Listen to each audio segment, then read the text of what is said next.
And welcome back, everybody. Thanks for sticking with us. Mike Bosak, our guest. Mike, longtime member of Landmark Society of Greater Utica. How many years exactly has 25. it? 25. Good for you. How many years has Landmarks been around?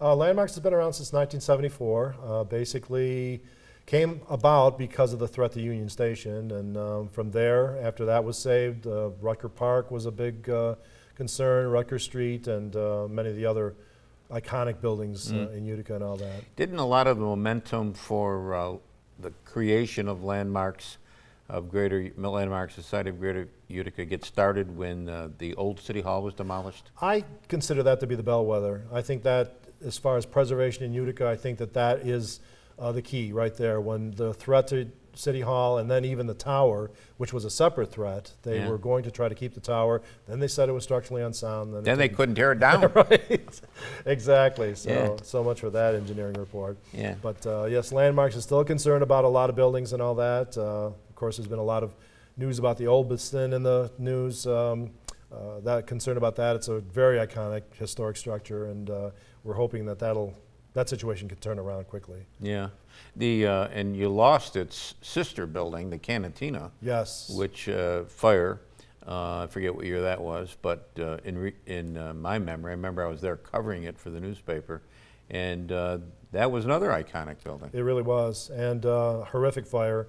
And I remember the ruins and all that for a couple of weeks. It stood before they knocked it down, and it was just something to behold. It was quite a sight. Yeah.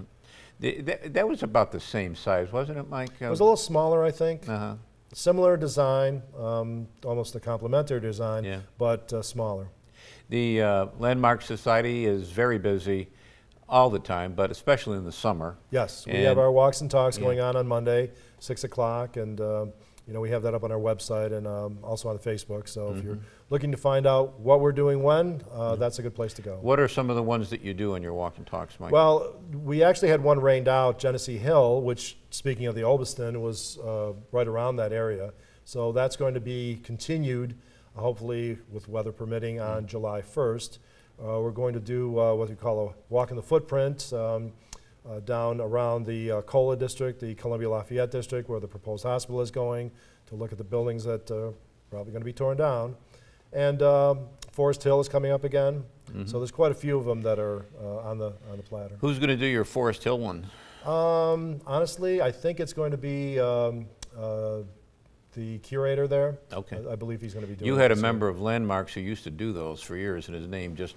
Rand Carter did it for many years. Yeah. And also Steve Olney did it for many, Steve many Olney, years. very knowledgeable, very interesting tours they gave. Oh, they're fantastic. And there's so much history up at There really is. Forest Hill. There really is. Also during the summer, during Boilermaker Weekend, you do something? We have our open house on that Saturday of Boilermaker Weekend and all that. We give mansion tours.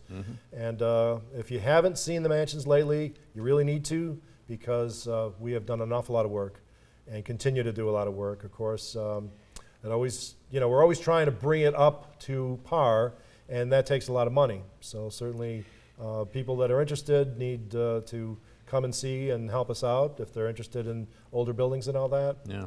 Speaking about bringing a building up to par, Landmarks, that's number 3 that you're talking about. That's going to be the open house. Yes. But at number 1, Landmarks also owns that, yes? Yes.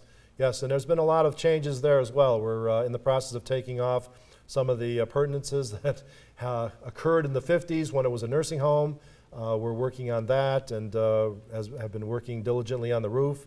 So little by little it's coming along. What's your goal with number 1? What do you want to do with number 1? Well, we don't have a specific use for it. Obviously number 3 has been used for meetings and parties and educational events and all, so something similar perhaps, but...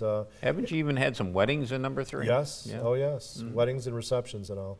So number 1 is a little bit different. The layout isn't quite as conducive for those kind of parties and all that, but certainly bringing it back up to its former glory is one of our main concerns. Yeah, that's called the historic Rutger Park area for good reason. All those homes in there are right down to the end to Seymour Ave.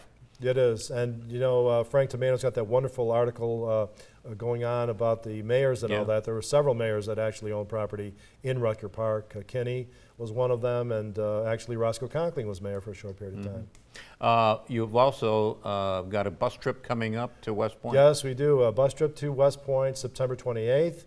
We're finalizing the details, so that should be coming out very shortly with all the details, but that's going to be a great trip. One of the things about West Point, I love going to West Point, and I haven't been there in a long time, talk about historic buildings. Nowadays, you can't do it like you used to. You used to be able to drive onto West Point property and just wander around. No more. No, it is an active military installation, so you need to respect that. And actually, you have to bring a picture ID with you. So that's something that needs to be considered with this. Is this on your website, the West Point trip? It will be shortly, as soon as the details are finalized. What kind of activity have you been getting in terms of visitors over at number 3 Rutger Park? Quite a few, actually, quite a few. It's been very interesting, especially when we do have the open houses and all. People come in with stories about having worked there or knowing of someone who worked there. Deep history and deep family ties and all. One of the things you can't see from Rutger Street is the garden in the back porch. I know you do some work on that back porch. Yes, the back porch was in very bad condition and needed to be replaced, so we're in the process of doing that. Again, it takes money and time, so we're working on that. But the gardens, at some point, we'd like to certainly restore them. At some point, there was a fountain in the front of number 3. As you come up John Street, you'd see that, so that would be another thing to restore in the not-too-distant future. Yeah. The financial situation is always a tough thing to deal with. Any thoughts or any promises of any government help on these? Or is that all Not very gone much by? at this point, but certainly we're talking. We're thinking about fundraisers and maybe even a telethon. Okay. The County History Center does great with their telethon, something like that, perhaps. But certainly thinking outside of the box and something a little bit more innovative or actually more progressive than some of the things that we've been doing because it needs it. And we really want these places to be a destination, a historic tourism destination. And one of the ways they can do that is by joining landmarks. Absolutely. Yeah. Okay. Always good to see you. Always good to see you too, Joe. Thank you. That's going to do it for us this week. We'll be back next week. We'll do it all over again. Don't forget SanWayHomepage.com. There's lots of good stuff there. Until next time, take care of yourself, everybody.